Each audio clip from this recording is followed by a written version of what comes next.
না, কোনো কথা নাই। আপনার মূলত একমাত্র আল্লাহ ছাড়া এই পৃথিবীতে আর কেউ নাই, ঠিক আছে?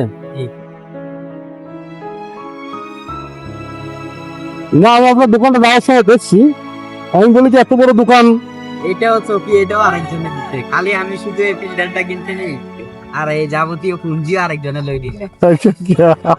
মানে আমার একটা ছোট ভাই আছে, তো আজকে মিলিয়ারে হয়ে আমার মারি দিয়ে টাকাটা নিয়ে দিছে। ফিল্টার ফিল্টার সব হয়ে নিছে। আচ্ছা আচ্ছা বলতে কয় ভাই আপনি ব্যবসা করেন, তো ওরা আবার বলছে যে এই 15 তারিখে মানে কি একটা ব্যবসা লই দিবে নাকি, তারা আবার লাইট করে দিবে। আচ্ছা আচ্ছা। এখন তো আমার কেউ দিতে আছে না, তো এটা দেখলে অন্তত দিব, দিয়া ওরে লাইট করে দিব। যাক, তারপর মনে তো একটা আশা আছে, কিছু করবেন জীবনে। আলহামদুলিল্লাহ। তার দোকানপাট কোন সাইডে নেবেন, কোন সাইডে নেওয়ার চিন্তা ভাবনা? আমার দোকানে কোনো সাইডে না, আমার দোকানে এটাই আছে যে যে কদিন ব্যবসা করতে করবো, আর নাহলে গলায় এটা নিয়ে রে বাতা।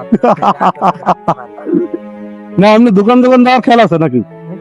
অনেক টাকা লাগে, এত টাকা ভাই business তো নাইলে 1 লাখ টাকা advance। এই যে এই দোকানটা আছে এটা, হ্যাঁ হ্যাঁ, এটা মোবাইল নিচে যে দিনের জন্য নিচে 1 লাখ টাকা advance। আমাদের বাংলাদেশের মানুষই সমস্যা এই জায়গায়। এখন মনে করেন 1 লাখ টাকা আমি জীবনে জোগাড়াইতে পারবো না, এসে 5 তো মোটামুটি চালান কত টাকা? সামান ইন্টারনেটে 2000 টাকা, টিকিট আছে মানে 7,000 টাকা। আচ্ছা আচ্ছা। এটাই সব। বাসা কোন জায়গায়? বাসা এখানে এইগুলি কি?